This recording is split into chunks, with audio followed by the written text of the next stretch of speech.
baka matuloy nyo yung gusto nyong mangyari kay BP Sara. Pero, may pero pa yan.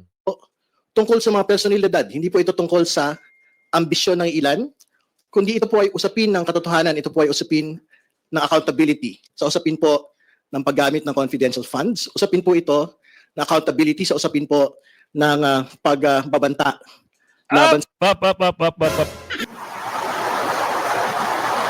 Sa apat na pagkakataon po, hindi ko na iisa-isahin dahil napakahaba.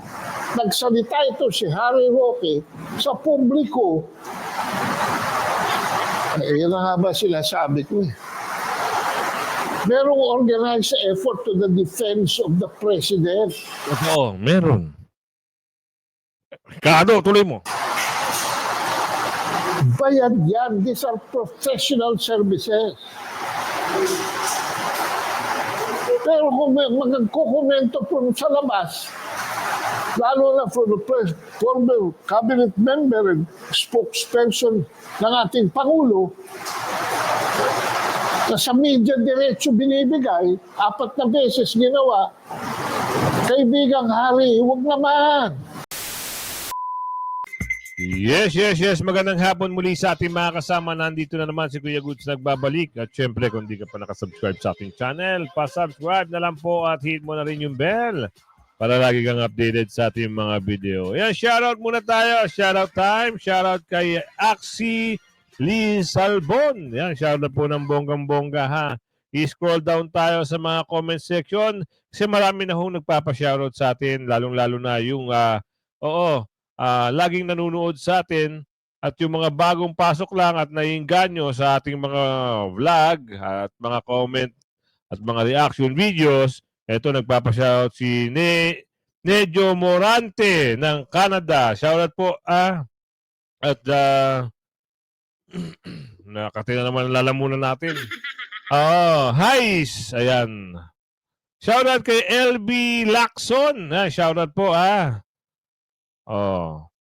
dito may sabi ni Ma'am Marilu Fukuhari ng Japan na nagpunta ng India, nagsumbong. Tama ka dyan, ma'am. Nagsumbong nga si Bungit-ngit.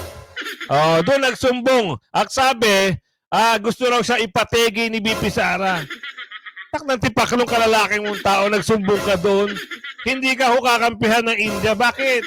May tiwala yan kay Tatay Digong at kay BP Sara. Kaya Jaya, ayan, good morning Kuya Goods, ayan, hello Kuya Goods, personal speaking, kahit ang sabihin niyang si Sen Aimee still dito pa rin ako believe, di pa rin daw siya believe. Yun po yung kanyang pananaw. Opo, wag po talaga basta-basta. Ayan, kay Ma'am Victoria Salvador, shout out from Maui ba? Oo, yung taga Hawaii, Maui ba yun? Oo. Watching from Bohol, mula kay Ma'am Juliet Lim. Oo, watching from Singapore kay Maricela, Austria. Ayan ha. Oo, kahit pa paano, sinashoutout natin yung ating mga masusugid na manonood. Eto na, simulan natin ha. Silip muna tayo, baka meron pa dito. Ayan, kay Ma'am Marcela Karasawa. Good morning, Kuya Good. Watching here in Japan. Yan, marami tayong solid subscribers dyan sa Japan. Hindi lang sa Japan, Amerika, Canada, Israel, halos lahat ng bansa. Hello, Kuya Good. Shoutout po from Imus, Cavite. Cherry Principe. Yan, Ma'am Cherry ha. Shoutout po ng marami. Simulan na natin. Humahaba tayo. Pero, lahat kayo, sinashoutout ko ng bonggang-bongga. Ito na tayo, ha. Ito na, inatake sa puso o aatakihin sa puso? Malamang, aatakihin ka sa puso dahil sa mga, hindi ka kinatigan ng Senado. At meron na-fact check na ho. Itong yung gumaganon. Easy lang na. Yung gayon. Naglalakad ho siya sa isang mall. Ngayon, meron tayong isang kababayan na solid supporter ng mga Duterte. Nagsabi, Duterte! Duterte. Ang mama, napangiwi na lang at naglakad ng diretso. Di ba? Ang saklap. Ako ho, sasabihin ko sa inyo, minsan naglakad ako, nag-walking ako, nagbabawas tayo ng fat deposit o yung mga belly fats natin. Kasi maganda yan, yung walking, 10,000 steps. Oo, merong nakakakilala sa atin. O, sasabihin sa atin, Kuya Goods, panalo tayo, panalo tayo. Di ba nakakataba ng puso? Hindi kagaya dito sa mama na ito. Kilala niyo yan? Naglakad sa isang mall. Na-fact check siya ng supporter. At ng mga supporter ni Tatay Digong, ni Bibi Sara. Pahiya ang mama. Walang nagawa. Simulan natin dito. Ano ito? Halos atakin sa puso si Martin Romualdez sa naging resulta kahapon ng pagboto ng Senado sa impeachment ni Vice President Sara. Matapos ang ilang mainit na debate, bumoto ang Senado kahapon na ilagay sa archive ang impeachment case Yun. laban kay Vice President Sara, kasunod ng desisyon ng Korte Suprema na idineklarang unconstitutional ang kaso. 19 na senator ang pumabor sa mosyon ni Senate Majority Leader Joel Villanueva na ilipat sa archive ang complaint, kabilang si Senate President Chis Escudero. 4 ang tumutol, habang nag-abstain si Senator Ping Lacson na nagsabing mas pipiliin niyang hintayin ang pinal na desisyon ng Korte Suprema. Ipinahayag naman ni Senate Minority Leader Tito Soto ang kanyang matinding pagkadismaya sa pasya ng Senado. Madidismaya ka talaga. Bakit? Oo, isang sampal sa inyo na hindi kayo sinuportahan ng inyong mga kasama. Paano ka ba naman susuportahan? Ikaw ba naman siraan mo ng siraan yung gusto mong makalaban sa pagka-Senate President? Doon pa lang, hindi ka na, alam na ng mga kasama mo na hindi maganda ang iniisip mo at ang plano mo. Diba? Buti na lang, ito si Mamang Quezon ay kinampihan ng mga galing na senador. Kagaya ng Senador Bato, Senador Bongo, at Senador Amy, Villar, 2 Villar, Cayetano. Buti na lang, at 2 Estrada. Hindi nanalo ito. Itong Mamang Maputing Buhok na to. Kung ito naging SP, sigurado, impeach na si BP Sara. Dire-diretso, baka mamaya matanggal pa sa pwesto. Buti na lang, palakpakan. Kaya kayo galit na galit. Ilang kayo? 5. Ang sakit, di ba? Sobrang sakit. At bukod doon, ito pa. Sabihin na natin ang totoo. May plano ka doon, di ba? Plano, di ba? May plano kayo, di ba? Ang dami nyo. Ang dami nyo nangangarap maging presidente, VP presidente. Hangad nyo yan eh. Pero hindi kayo aabante. Maniwala kayo sa akin. Na-i-archive ang impeachment complaint laban kay Vice President Sara kahit may nakabinbing appeal sa Korte Suprema. Dahil dito ay isa-isa nang nagdiwang ang kilalang mga certified DDS at nakisaya pa itong si Attorney Rowena Guanzon na kilala bilang isang kakamping. Ayon pa kay Attorney Rowena Guanzon, sa mga nagtatanong, may impeachment ba sa House Speaker? Wala po. Hindi kailangan ng mahabang proseso ng impeachment. Ang kailangan lang ay may mag-motion sa plenary na bakantihin na ang posisyon at mag-agree ang nakararaming kongresista. Yan! Tapos na po agad si Tambinon.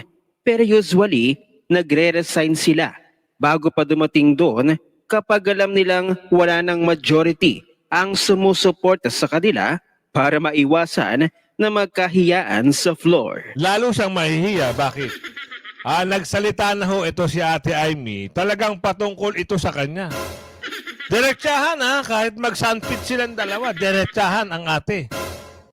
Di ba? Totoo naman, bonjing. Totoo naman ang plano. Totoo naman ang pangarap maging presidente. Totoo naman na pamumulitik ka lahat ang mga ginagawa kay BP Sara. Kung may kaso, kung gustong panagutin, dapat sa korte. At napaniwala ang Supreme Court dito sa plano. Anong nangyari? Di ba? Pahiya ang mga balulong. Meron pa silang banat, hindi pa sila tumitigil.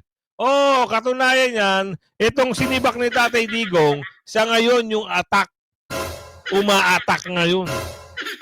Oh, di ba? Yung 2.0 nagsisimula na, may bagong karakter. Totoo yan.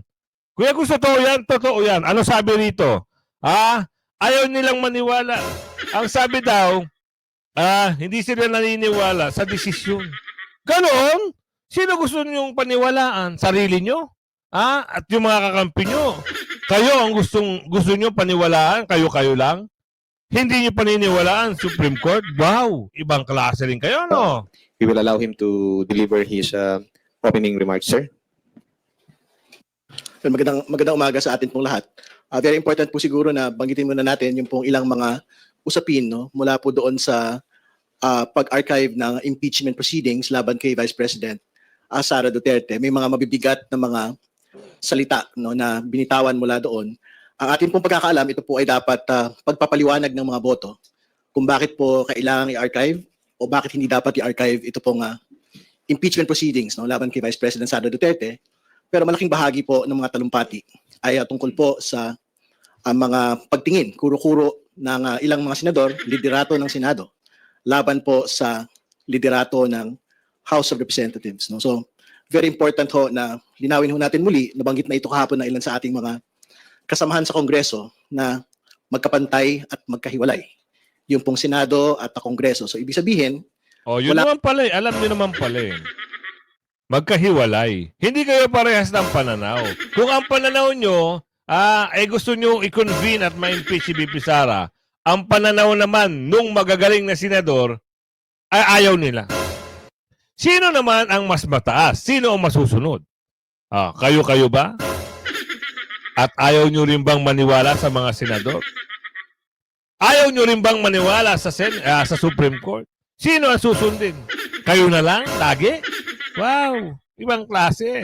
Kakagulat.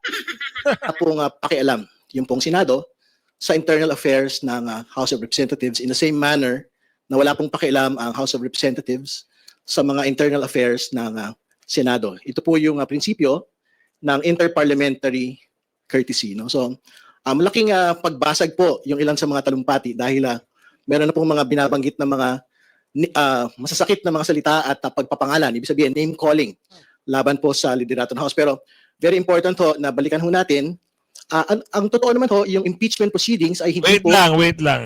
Bakit kayo nasasaktan doon sa sinabi ni Ate Amy? Si Ate Amy, wala naman pinangalanan na. Sino ba ang nagsalita? Si Mamang Quezon? Naapektuhan kayo? Ang sabi lang ni Mamang Quezon, pinatagal nyo. Inabot ng 2 buwan. Tapos mamadaliin nyo ang mga senador? Gumamit pa kayo ng salitang forthwith? Di ba?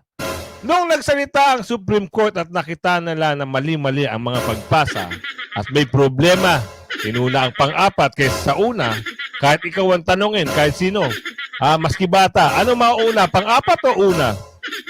Ay, sasagutin ng bata, siyempre una, yun. Di ba? Oo. Ito na may nanghamon sa akin. Sabi sa akin ng ating subscribe po natin 'to eh. Bulol kasi ako sa ano eh. Sabi sa akin, Kuya Goods, pag nabanggit mo yung salitang unconstitutional, ay share niya raw yung video natin. Actually, mahirap kahit ikaw eh. Oo, diretsuhin mo. Unconstitutional. Ay, hindi. Ganun na lang ha. Mahirap talaga kasi may pagkadugtong. Oo, basta yun na rin. Kung alam natin yung ibig sabihin, yun na yun ha. Pero, ano lang to joke time lang. Ano ba ang una? Pang-apat o una? Ang hirap sa inyo kasi, gusto nyo, kayo ang katigan. Mali-mali na nga eh. Binigyan na nga kayo ng pagkakataon, ayusin nyo. At swerte pa kayo. Archive lang. In-archive. May nagsasabi, sabi doon, maghintay kayo ng February 6. Baka matuloy nyo yung gusto nyo mangyari kay VP Sara. Pero, may pero pa yan. tungkol sa mga personalidad. Hindi po ito tungkol sa ambisyon ng ilan kundi ito po ay usapin ng katotohanan, ito po ay usapin ng accountability. Sa usapin po ng paggamit ng confidential funds, usapin po ito ng accountability sa usapin po ng pagbabanta laban Yung pagbabanta, ibang usapan yan. Di ba nga pinail na yan sa korte? Huwag mo muna ipasok yan. Ito, yung sinasabi ng usapin ng confidential fund, hindi pa ba rin sa inyo sapat ang paliwanag ng COA? Di ba? Isipin nyo na nga lang, yung COA na ang nag-audit tama at walang mali. Walang durobo nangyari. Hindi pa rin sila. Yung usapin naman na merong pinapatamaan, wala namang pangalan binanggit dun eh. 'Di ba? Sino ba nagsalita ng pangalan doon? Wala namang pangalan eh. Kahit ibalik mo yung video, si IT Army ay hindi nagsalita kung sino. Yung Mamang Bonjing. Kung tinatamaan kayo, at tinatamaan yung boss nyo, sigurado, iyak talaga kayo. sa Pangulo ng Pilipinas, sa First Lady, at sa atin po ang House Speaker. No? So, ibig sabihin, hindi lang po ito usapin kung pro-Duterte ka o anti-Duterte ka. Ibig sabihin, Dati. Di ba pro-Duterte ka? Sinayang mo eh. Di ba sinipa ka ni Tatay Digong? Bakit? Anak ng tipaklong bali-balita no, sabi ni Aling Ledesma mas gusto raw mag-travel na mag-travel. Sino kaya yun? Kaya raw siguro nasipa ang mama na yun. Pero, sabi ni Aling Marie, pro-Duterte siya dati. Ano nangyari?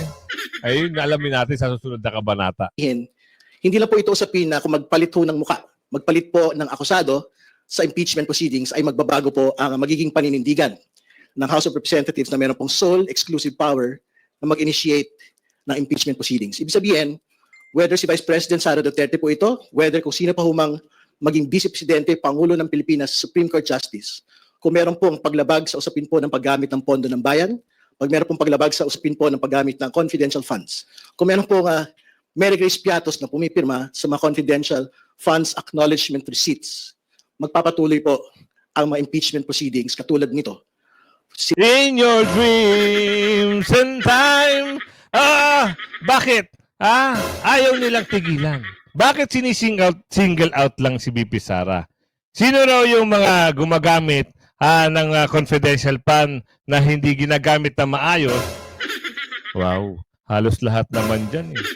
May confidential fund eh. Bakit bukod tangi si BP Sara lang? Di ba? Anong kahulugan nun? Ano yung ibig sabihin nun? Gusto ng boss nyo. Manalo kahit walang may gusto sa kanya. Bakit? Ang tanong, magkano? Vice President Sara Duterte man po ito o hindi. So, yun naman pala eh. Tigilan nyo na. Tigilan nyo na. Please lang, pakiusap lang ha. Kasi magmula 2022, 23, 24, 25, BP Sara ang tumbok nyo. Wala nang iba. Wala nang iba. Eto, meron hong bubulgar dito. Ito yung video na sinasabi ko sa inyo kanina na ang mama na fact-check mismo ng kanyang, ano ba yung tawag doon? Kalugar o kasi mall yun eh. Ibig sabihin, kalungsod ito na. Duterte. Duterte. Duterte. Duterte. Duterte. Duterte. Na-fact-check ang mama. Yan yung mahilig magsalita na nakaganyan at laging tinitira si Tatay Digong, si BP Sara. Yan yun. Yan din yung gustong indirect contempt ng Supreme Court dahil sa mga binibitawang salita. Pasalamat ka, isa lang yung nag-Duterte dyan. Kung madami, lalo ka mapapahiya. Di ba? Meron pa isa rito. Meron pa isang banat. Sige. Ay, wag na to. Baka mamaya mag-iiyak-iyak din to eh. Wag na. Ito na lang. Magkakaroon ho ng Kaufman, binulabog ni Attorney Haro Roque at Boljak TV. Ito hindi ko actually hindi ko makuha yung punto de vista rito eh. Ano ang problema Bakit isa lang naman ang prinsipyo at paniniwala nyo at kagustuhan nyo? Ha? Na mapabalik si Tatay Digong, bakit may gantong usapin pa? Hindi ko rin ho alam, ha? Kanya-kanya na ata ito. Kanya-kanyang kwento. Kanya-kanyang angat. Kanya-kanya na lang talaga, sabi rito ni Aling Ledesma. Ako ho, hindi ko kailangang batikusin sila. Basta ang kagustuhan ko lang, si Tatay Digong ay makauwi, masaya na tayong lahat.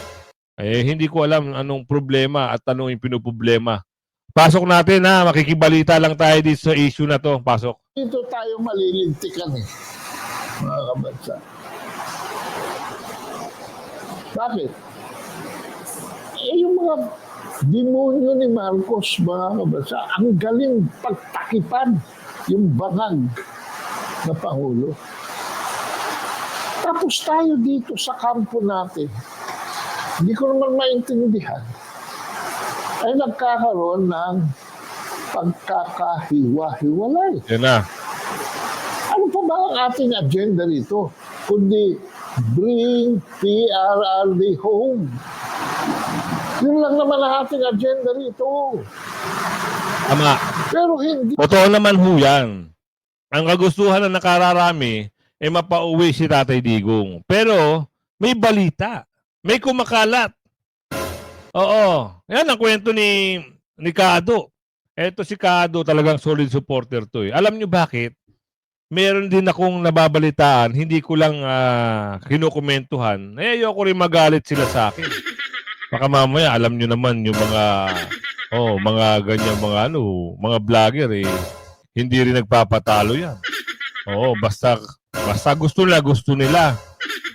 Eto lang ako, manunood lang ako. Ibabalita ko lang sa inyo kung ano yung balita ni Kado. Di ba, Kado? Basta tayo, Kado, solid tayo, friend tayo, ha? Dahil gusto natin iuwi si Duterte, ay magbubuhol-buhol na ating mga relasyon. Dapat walang masamang tinapay sa bawat Yes, isa. what is the pleasure of the Honorable Ontiveros? Alam niyo mga kabansa, itong division na ito, naamoy Thank you, namin, Mr. President. preparatory pa lamang sa May 2025 election. Nung isang senatorial candidate, mga kabansa, ay sinuportahan ng ika nga ng isang movement na itineo di umano with the permission of President Duterte. Pero eventually, mga kabansa, matapos itong ilunsad sa Davao na tinawag na maisog, ay nagkausog-usog na. Agoy, ayan na. Ang mga dati dyan, sino mga dati dyan? Si Isidro Ungam, congressman. Dating congressman, sino ba ito? Si Glenn Chong, mga kabansa. Glenn Chong. Tapos sino pa yung isa? Well, pino-forward din si, baka sakali maging senador, yung itong si Baste Duterte, mga kabansa. O sino pa ba? Sino pa ba yung mga pinoporma nun dyan? Si Harry Roque, mga kabansa. At panghuling kabit, si Vic Rodriguez. Aba, fast forward tayo. Noong May 2025 elections, mga kabansa, si Vic Rodriguez na lamang ang kandidato ng maisog. Hindi nakasama si Ugam, hindi nakasama si Glenn Chong, hindi nakasama si Harry Roque. Di umano, mga bansa, kinurakot ng isang nagngangalang Evasco ang kontrol sa maisog at ikinampanya na lang nila si Vic Rodriguez. Talo na naman, mga kabansa.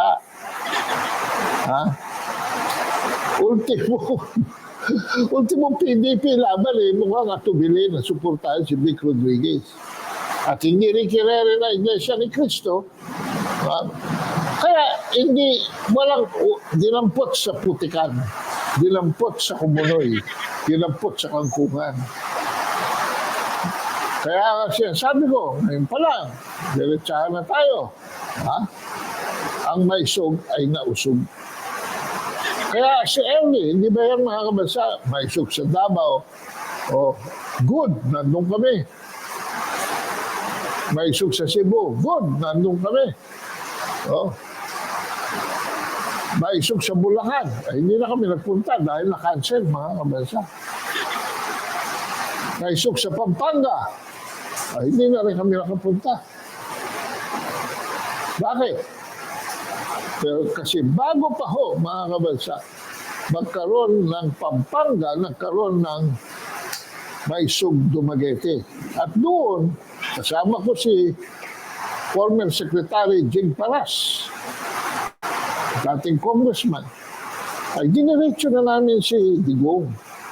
Kasi estilo ng Maisog ay hindi katanggap-tanggap sa grupo namin.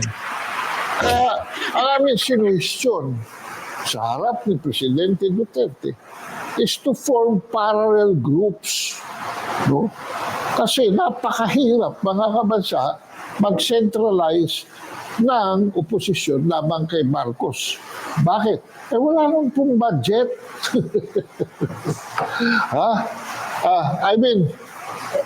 Walang budget eh. Paano ka mag-centralize? Anong magiging pwersa mo? Anong magiging moral suasion mo? Anong magiging financial control mo? Wala. Ultimong PDP laban mga kabansa, hindi organisado as we approach the 2025 election. Ano ba nagpanalo sa 2025 election?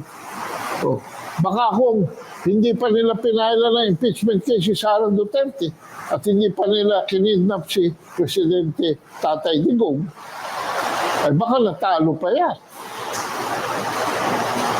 But because, it was really because of the mistakes of the Marcos campaign itself and the Marcos machinery added to the endorsement of the Duterte branding, kaya nanalo.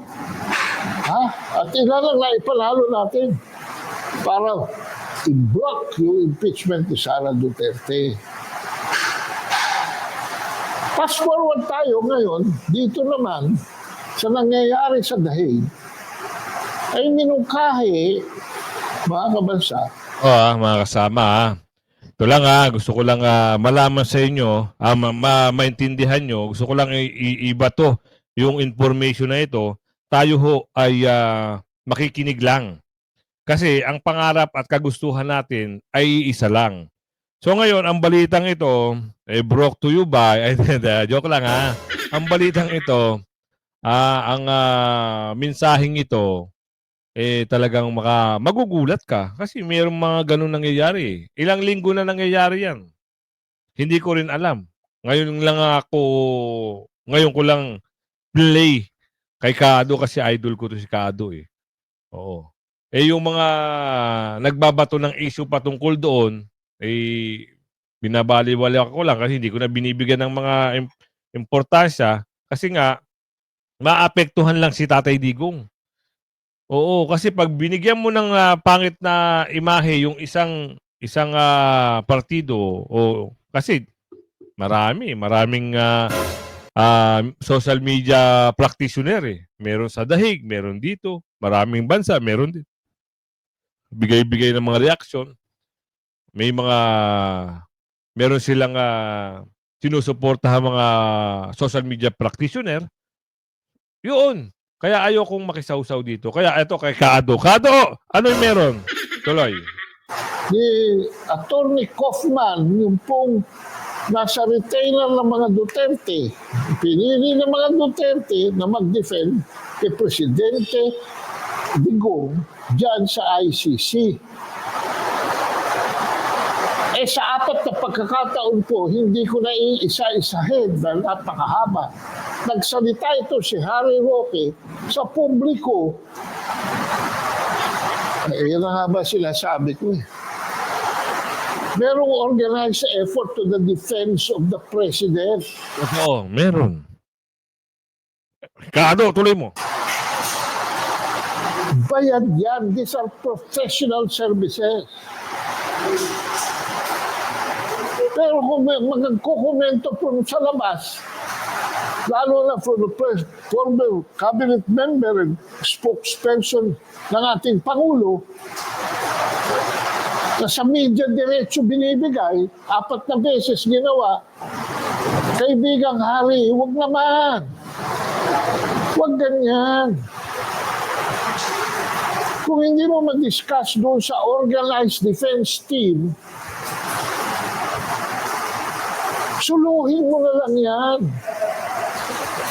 Dahil, admit it, ultimong personalidad mo apekto dito eh. Hindi ba tama naman fugitive ka? Pangalawa, hindi ba tama na may nagpuproseso ka dyan ng political asylum? Tapos, magsasuggest ka, diretso pa sa social media. Hindi mo pa nag-discuss doon sa mga organized defense. Yun, may punto si Kado dito. Meron siyang punto.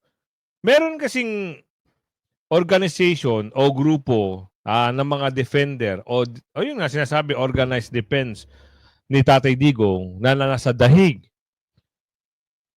Ang hirap ano? Mamaya matalakan tayo matalakan tayo dito. Ang hirap. Basta ang akin, gusto ko si Tatay Digong maalis na sa dahig.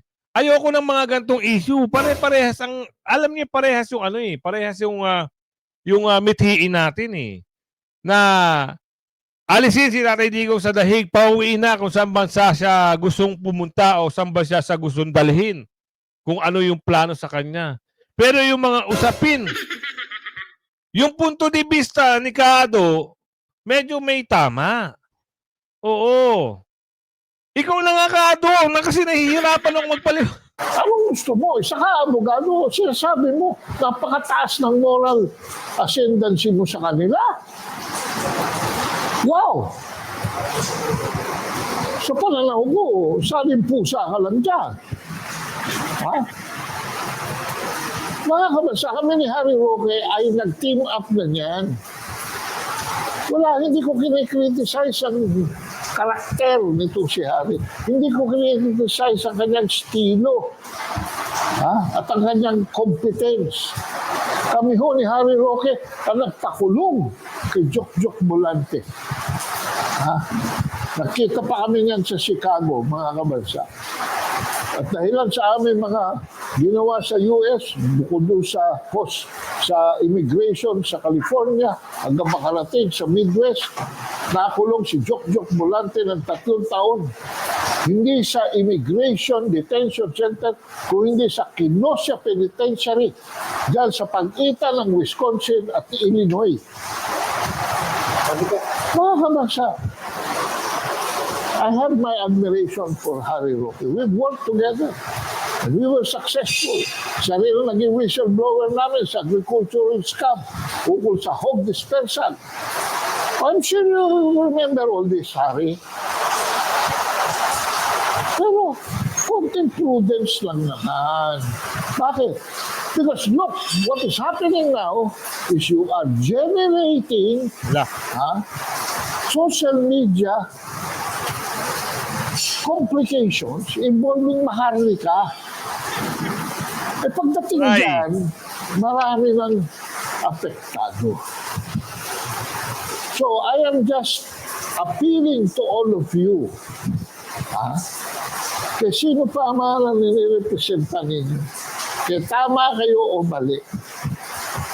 Pigilan nyo na ito. Have some prudence, have some respect. Have some deference for the unity of DDS and SDS. Whether yung mga sinasabi nyo will have weight or not, I don't care. No? Marami tayong mas malalaking problema. O ngayon sinasabi nyo pala si Kaufman, tao pala ni Marcos. Abot ka. Detalye na yan, I won't go into it. But that is a very strong accusation. Tapos nire-raise yung expectation ng publiko, nababalik na si PRRD at sinisisi nyo si Kaufman na hindi pala siya sigurado sa kanyang mga sinasabi na forthcoming na yan. So, anong ginagawa ninyo? I appeal to prudence. I appeal to respect. I appeal to deference. Ha? Hindi ko sinasabi na maging uniformado tayo sa approaches natin. I am calling for unity, not uniformity. Pero you will hurt the larger cause kung itutuloy ninyo at hindi nyo i-de-escalate ang inyong rhetorics, which is starting to sound like propaganda. Yun na. Ayan na. Kakaroon na ho ng hindi magandang implikasyon kasi ito. Actually, mga kasama, doon sa mga nakakaintindi, implikasyon na ito, maapektuhan, siyempre, kung sino yung gusto natin pauwiin. Ayan, may nabanggit dito. Parang ang sabi rito, meron namang mga defense organizer. Bakit? Kaya kung mabot ka sa video natin ito, ha? Oo. Paki-like and share. At doon sa unconstitutional. Like and share. Bye-bye!